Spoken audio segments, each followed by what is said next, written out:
నమస్తే, welcome to Andhraprabha. నేను లక్ష్మి.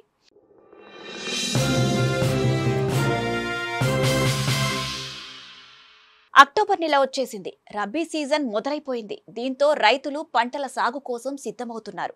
ఈ ఏడాది ఖరీఫ్ సాగు అనుకున్న రీతిలో ఫలితాలు ఇవ్వలేదు. చాలా వరకు పంట పొలాలన్నీ బీళ్లుగానే ఉండిపోయాయి. ప్రస్తుతం తుఫాన్ ప్రభావంతో భారీ వర్షాలు కురుస్తున్నాయి.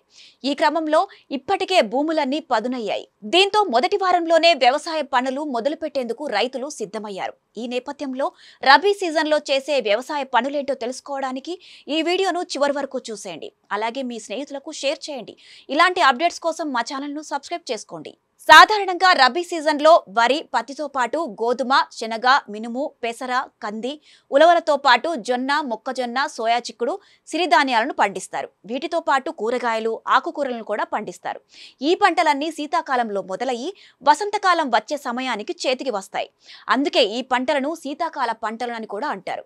రబీ పంటలు పండించడానికి నీరు తక్కువగా అవసరమవుతుంది. నిజానికి బియ్యానికి యావత్ ప్రపంచమంతా మంచి గిరాకీ ఉంది, అది కూడా సన్న బియ్యానికి.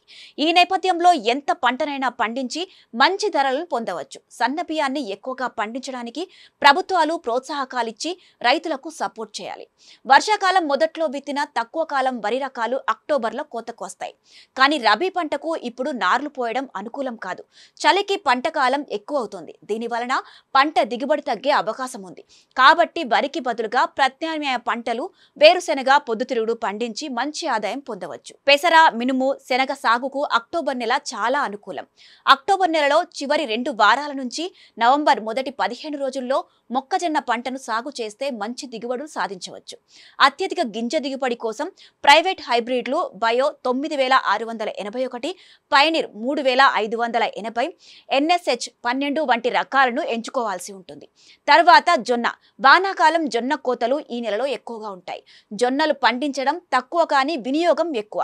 అందుకే జొన్న పిండి ధరలు విపరీతంగా ఉంటాయి. మంచి దిగుబడులను పొందడానికి పర్బని శక్తి, అలాగే IPSH 14002, IPSV 15013 వీటిని సాగు చేయాలి. ఇవి తెలుగు రాష్ట్రాల్లో పండించడానికి అనుకూలం. అలాగే పెట్టుబడి తక్కువ. ఇక శనగ. అత్యధిక దిగుబడులు సాధించాలంటే ఏపీలో అక్టోబర్ 15 నుండి నవంబర్ 15లోగా, అదే తెలంగాణలో అయితే అక్టోబర్ 1 నుండి నవంబర్ 15 వరకు విత్తాలి. అలాగే పెసర, వర్షాధార పెసర అక్టోబర్లో కోతకు వస్తుంది.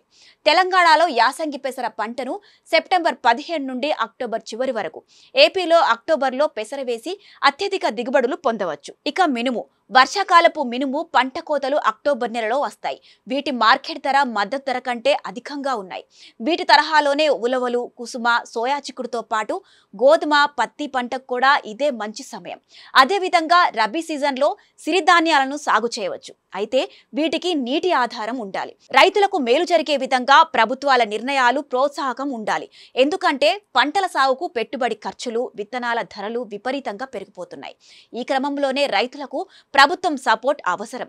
విత్తనాలు, ఎరువుల ధరలను తగ్గించాలి. పండించిన పంటకు మద్దతు ధర కల్పించాలి. పంటలను ప్రభుత్వాలే కొనుగోలు చేయాలి.